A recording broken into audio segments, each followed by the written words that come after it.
Coming up, the press conference that we thought was so nice, we had to talk about it twice. This time, however, Sean Marks' comments around the other superstar, Kevin Durant, and how there are very clear allegiances inside the Brooklyn Nets organization and how they believe they potentially could move forward without other key names on this roster. You are Locked On Nets, your daily Brooklyn Nets podcast. Part of the Locked On Podcast Network, your team every day.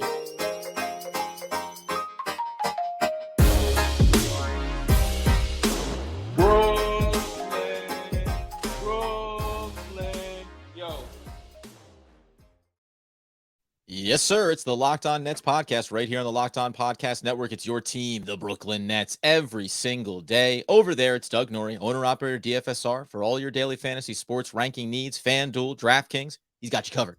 I'm Adam Arbrecht, breaking down the New York Football Giants on the One Giant podcast with my boy, Andy Mack.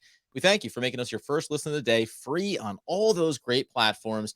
And as we said, Doug, the press conference, the end of season, we didn't think it would be juicy enough. It certainly is. Talked about Kyrie yesterday. Today, it's Kevin Durant, the most important piece to the Brooklyn Nets, that will dive in immediately on some of the takeaways that Sean Marks provided and why this looks like, if you didn't know it, he's the most important player. He's the only player that matters in the eyes of Sean Marks and Joe Tsai.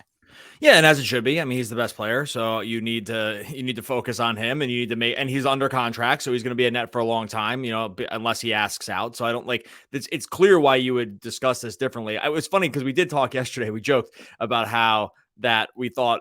Just as a reminder too, we had planned to do a mailbag for these two episodes, but we ended up just doing all press conference because it was just so interesting. I mean, for a off-season press conference, we found it to be actually pretty fascinating in some of the things that were said and that weren't said. But yeah, with Kevin Durant, it's we'll get into a couple of the specific quotes, but the way that Kevin Durant was talked about, and they didn't spend tons of time on him, but the way he was talked about in the context of this team in the future, as opposed to how they talked about Kyrie Irving and to some degree Simmons, but not really, and just some other players, like it's so stark that you just can't miss it, right? Like you can't, and to some degree, how it should be. This is Kevin Durant's a different guy. Like he's better than all those other players. He's under contract for longer. Like you should be talked about differently. But they clearly, Marks made a point to make sure that he was not lumping Durant into some of these other kind of digs that he talked about. Like he took, I think, digs at Kyrie Irving. He made comments about the culture. He did not put Kevin Durant into any of those statements. It's funny because I don't think these aren't like one-to-one examples, but I think back to Toronto when they still had DeRozan and he was there with Lowry. They had to make a choice, right? Which one are we going to stick with here and who are we going to move on from to see if we can get over this hump here? They made that choice. DeRozan is gone. Again, well, maybe who knows? Maybe this past year he was better than Kyrie Irving this past season anyway. You go to Portland, right, with when you talk about having Dame Lillard and then McCollum, and they were the pair together there. At some point, you feel like you have to break up the band in order to try to get over this hump here. Again, not like for like, because Kyrie is better than any of those second players we mentioned there. And also, it still is the same dynamic of saying Kevin Durant is our number one, and everything after that, we'll see. We'll see. Yeah, like I said, he was pretty definitive in how he spoke about Kevin Durant, talking about player development. They talk about culture, and he just came out and said, Marks, that is, came out and said, I think Kevin Durant is our best player development coach. Whether the actual player development coaches wanted to hear that, I don't know. But like what's he saying here, right? What's he's saying is Kevin Durant is our leader. He is sort of the beacon that we want our younger players to look at. We want all of our players to look at him and say, emulate this, like on the basketball court and in process and how you treat the game and how you treat the team and all this other stuff. It's funny too, because we've actually said this kind of thing in the past about Durant specifically, about his leadership style. We've always said he is a vocal leader, but he's kind of like, hey, this is the expectation. I'm going to be giving every single thing I have here, and the expectation is you do too. And he's not a rah-rah guy. He will get on you if you do something wrong. He will praise you if you do something correct. We've seen this many times. We saw it all the time with Cam Thomas this past year, right? Like he will build you up and he will kind of take you down if he thinks you need to improve in an area. I think that's what Marks is saying here. And it's one of these things, and he said a couple other things, but this one I find to be like, he's just saying he's the team leader. Everyone needs to look at him. Everyone does look at him. and he kind of drives what we do here, at least on the basketball court. And that's the way that's as it should be. And it's funny because if you listen to yesterday's podcast, it just stands so clearly different than how we talked about Kyrie. Again, there is some different context, but it's very divergent in how these two guys were talked about. Well, that's what I was going to say, right? It's like, it's not only high praise and full commitment to Kevin Durant, it's also contrasting the comparison of saying, and this is what, by the way, we'd like to be saying this probably about Kyrie Irving, right? That's what we'd like to be saying in this press conference too. These two players are our best player development. These guys set the gold standard for us. We are attached to the hip to them. Instead, we can only be fully committed to one of them because only one of them has shown that. And by the way, having Kevin Durant be that guy is about as good as it gets across the NBA landscape. And I think it's something that over this past season, and obviously the way it wound down in the series that Kevin Durant had against the Boston Celtics, it gave you pause around, good Lord, like what has gone wrong here? And yet it doesn't stop you from knowing the next 4 years should be as elite as Kevin Durant has been coming in here since getting healthy with Brooklyn. Yeah, and look, you need to praise him as you should. He deserves all the praise. So you should always do it. It's always good to say things like this because it recommits him as like an organizational touchstone and just like, a keystone in the organization by saying, hey, he's more than a player. Again, he's the player. He's our best player development coach. Like that's just saying it very definitively, and then they did talk a little bit about how where Kevin Durant factors into the decision-making processes and where he is, like you said at the beginning, where Durant has always kind of had trust in the organization. He's always been very he's always deferred that way to say, hey, I don't make those decisions. That's Sean. That's that's these guys. They do that. I don't want to do that. I'm not part of this.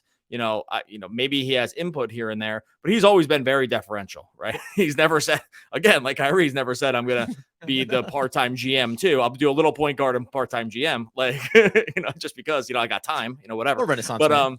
No, but then Marks did go on to clarify just sort of, and I won't read the whole quote here, but he did go on to clarify where Durant is just sort of in the organizational hierarchy in terms of decision-making. And Mark says, at the end of the day, I'm going to paraphrase this a little, more often than not, it's myself making those decisions. It's not me going to Kevin and saying, do you want this person? Do you want that person? I don't think that's fair to place that on Kevin. Is he surprised by anything? Absolutely not, because he will know ahead of time of what we're doing, what we plan on doing with, and be honest, our entire roster. So he's saying, what do you take from that quote, right? Like where Kevin Durant fits in the process? Like, do you think that's the correct way to kind of, if this is actually the thing, and I don't have reason to trust that it's not or believe that it's not, like, do you think this is the correct kind of tack that Marks is taking here with Durant?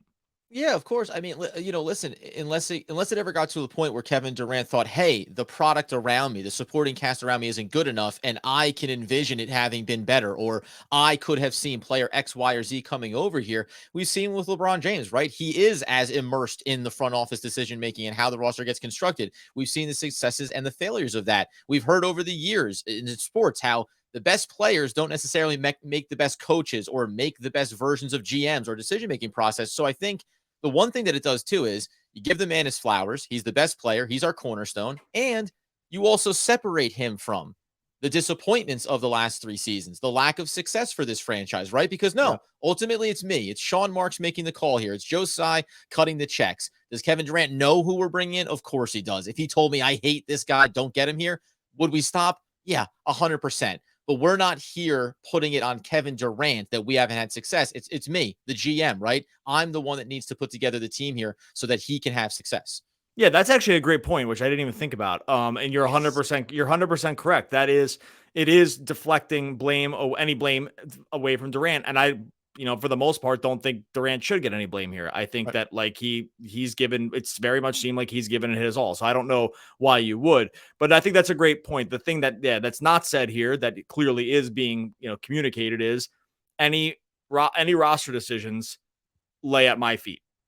and that's kind of it. And like, we can stop the talk where, these guys are part of that process to the point where they would, where they would undercut some of the, us trying to do something good for the sake of what they thought their good idea or his good idea was, right? He's just clearly saying that's not the case. He said he has not talked to him in the offseason, like I said, but saying this like kind of off the cuff like this, it's a crafted message to some degree, but there's also has to be like, significant kernels of almost all truth here too, right? Because you just wouldn't say it like this. And coming up here in a second, we're going to talk about why I think the reason you get truth from Sean Marks in this and from Kevin Durant when they're asked about it over the course of the season or the offseason is because the dirty word that people don't always love, culture, has played a big part in what the Brooklyn Nets have accomplished. And coming up, we'll discuss why Sean Marks wants to get back to that, even with superstar talent at the highest level. Before we do, though, friends, why don't you go ahead and do me a little favor? You could be listening at home right now, kicking your feet up. You could be Doug Norrie on the other side of this podcast. Close your eyes.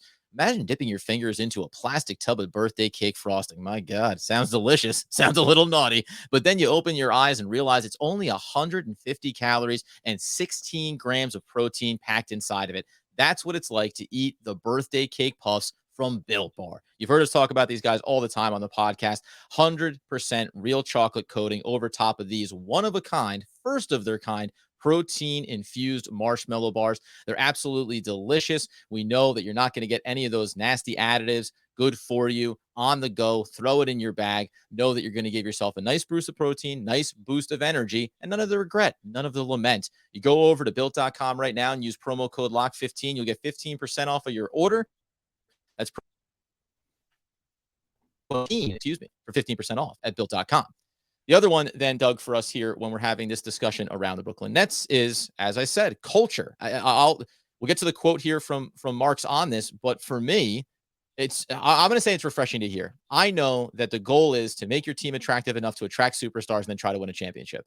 Has the last 3 years jaded my perspective on that process? A little bit, but I can't dismiss that Sean Marks came in under Prokhorov and laid out a vision for how you could reshape this roster, build it from the foundation up. He accomplished that.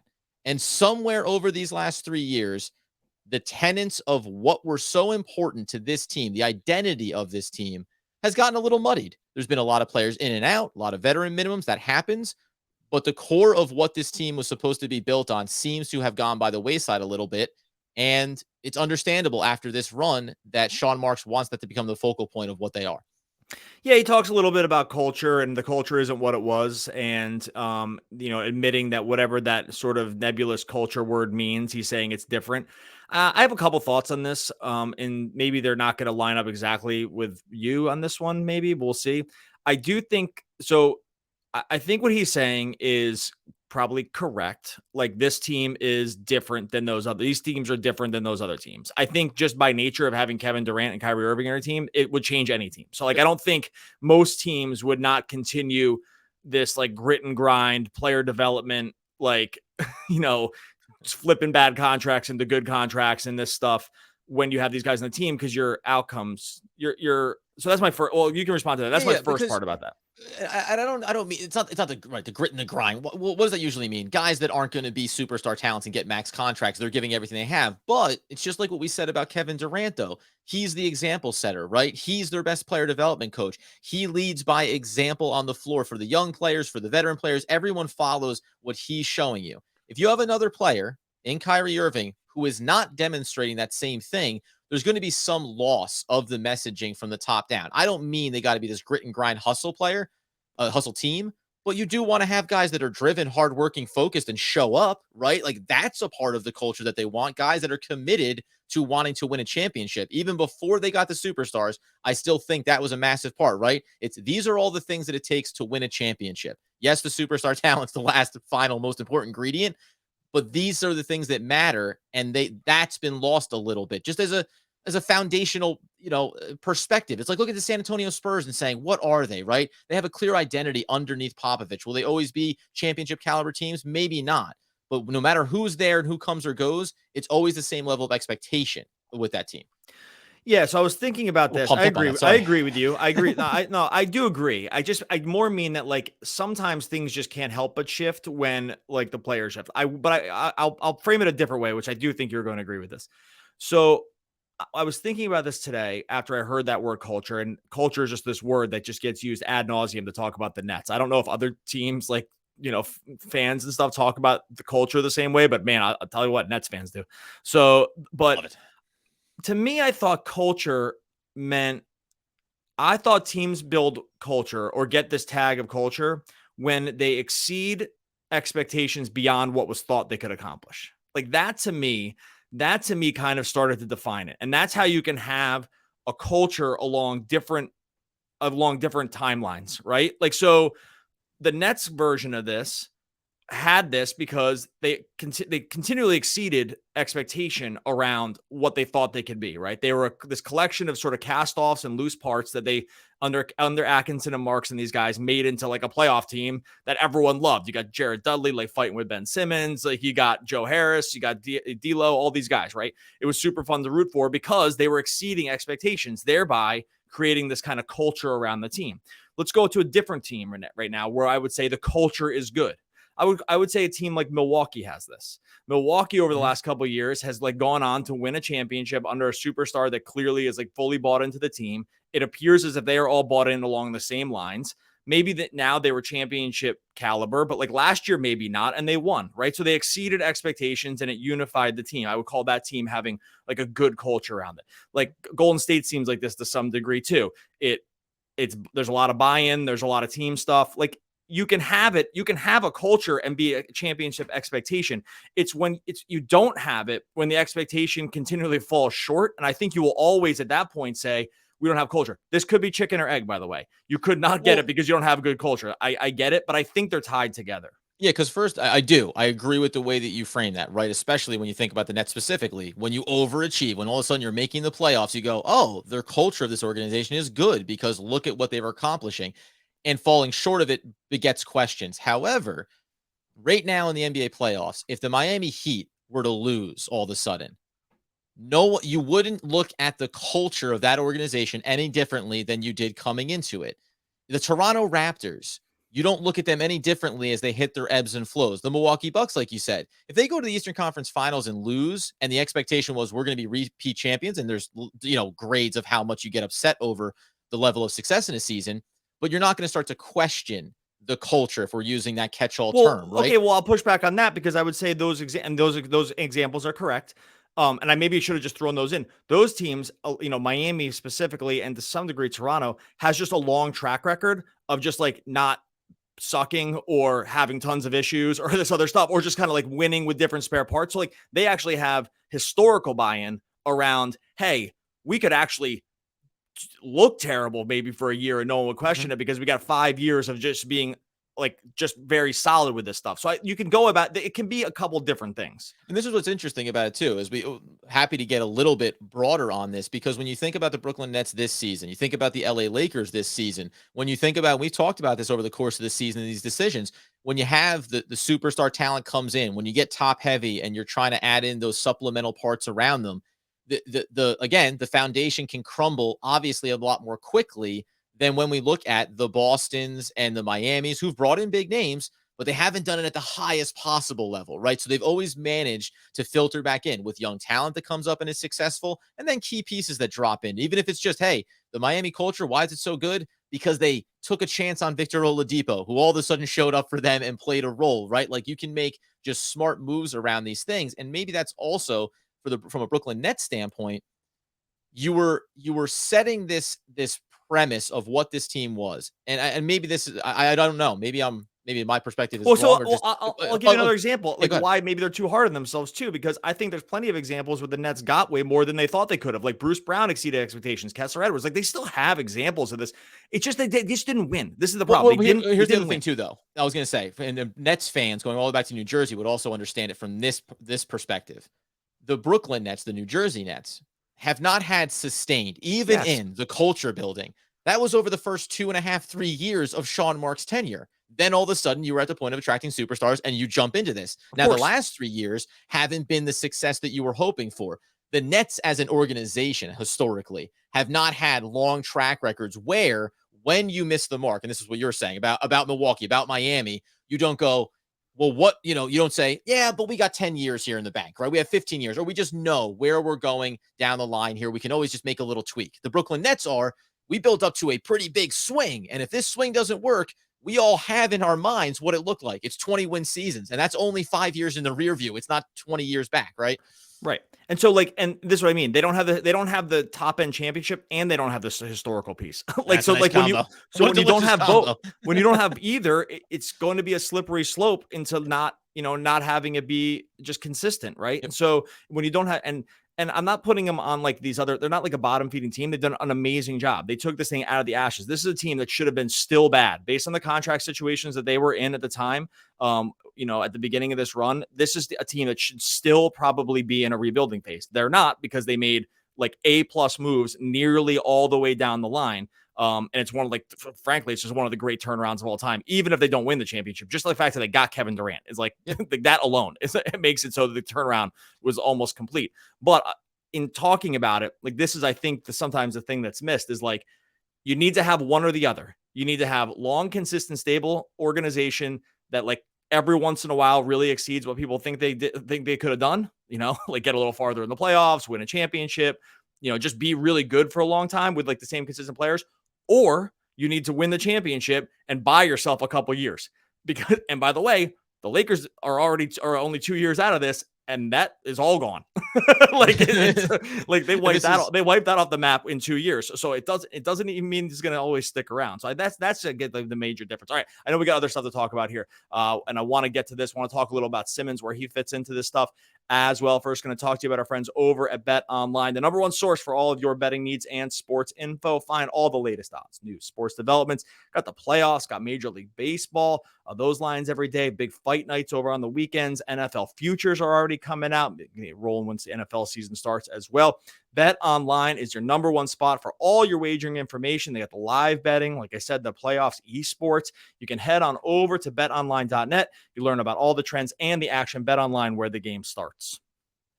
Okay, so the last piece of this, then, obviously, Sean Marks in the press conference, amongst the topics, Kyrie Irving, the team overall, and then Ben Simmons. And we at least got some clarity around what happened at the back end of the season, why he ultimately had to get surgery there, and hopefully he'll be ready for training camp. But he too was lumped into the similar category of Kyrie Irving in terms of, yeah, I mean, there's some uncertainty there. We were not sure exactly what this looks like going forward when we talk about the big picture with Kevin Durant. Yeah, no, he talked about how he was glad he had the surgery and looks like he was making a recovery. It was not talked about in the same context. It was kind of lumped in along the set of questions around like if they're going to be available. I think with Simmons, we're just still at a point, and I think Marks would say this too. It's like they just don't know what they don't know. I that's what I firmly believe here. I just think they are hoping for the best, probably trying to protect against a little downside if for some reason the back wasn't an issue and he didn't want to play or something like that. Like, I think they're probably trying to like save a little face on that standpoint.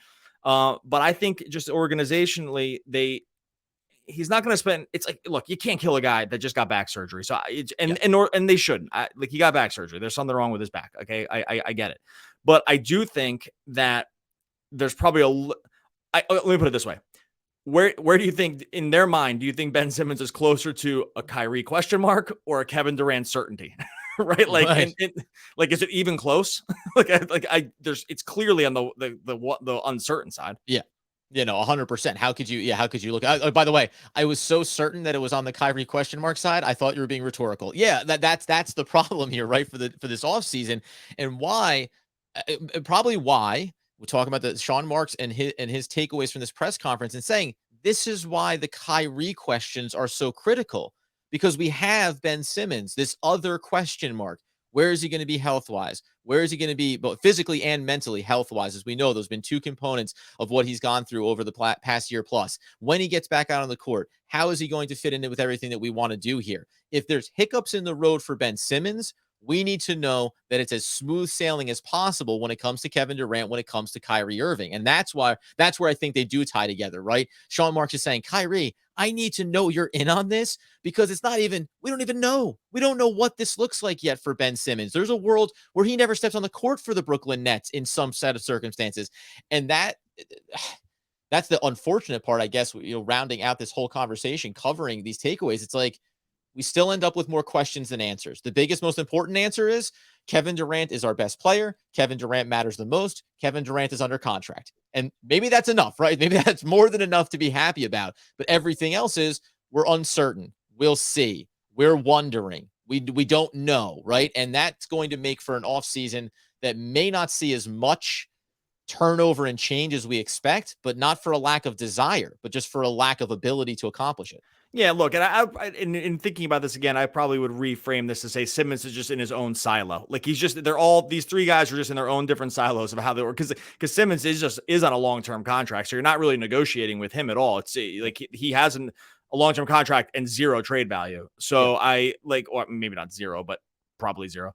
So it's like not even in the same camp as Kyrie because it just is a little bit of a different situation. I just more meant about like if we just put what are we certain about and what are we uncertain about? Like, I think we would have to put Ben Simmons. I mean, you can't put him in anything else but the total uncertain camp. I mean, between the issues that he went through last year plus the back surgery, like how could you, if you feel, I mean, I need to bottle up. If you feel confident about Simmons, I need to like come over to your place, bottle it up somehow and sell it because I wouldn't even know what we would do with it. It'd be like what's like weaponized. Like I don't know how you would feel confident about confidence, weaponized bravado. I would just love to hear 8 sentences of what I need 8 sentences. It can't just be like, yeah, cuz like I need the 8 sentences about why you feel confident around the situation because there's just no reason. I feel cautiously hopeful that it's going to be okay, but you can't feel confident. Best thing working for him is that he's young, right? He's the youngest of these 3 players we're talking about that you'd like to think he can recover and have the best success after something like this. A player in his 30s getting a back surgery, you might say, well, that was a good career. I think he really did a lot of positive things here. Again, the only downside is going to be, and we're going to talk about it, said mailbag, probably a double stuffed episode coming up next week on that, where we'll break down the short and long-term prospects for these things. And I'll tell you what, man, they call this a tease in the biz. I have a lot of philosophical questions around this past season and the potential going forward here for the Brooklyn Nets, Ben Simmons, Kyrie Irving, and no philosophical questions about Kevin Durant. Yeah, get those mailbag questions in. Throw it out on Twitter at Locked On Nets. You can throw it at Adam and I. Our DMs are open too. So at Doug Norrie, at Adam Armbrecht, or you drop a comment into YouTube. We comb through all the comments and really appreciative of those. Just throw a question in there. We'll, sometimes people don't even realize they're getting in the mailbag because they just ask questions in there and we throw them in. We will do a longer mailbag to start next week. 100%. We already have plenty of questions to go through already, but definitely get yours in because there's room for more. So leave it over there. And while you're over on YouTube, like and subscribe to the podcast. And of course, you never know when you need to push the panic button. Worth reminding, hey, maybe I'll give you a call sometime. Is your number still 911? All righty then. Ace Ventura. Well, one of the all-time great poets. We will be back again. Einhorn is Finkel. We'll be back again tomorrow talking more Brooklyn Nets basketball.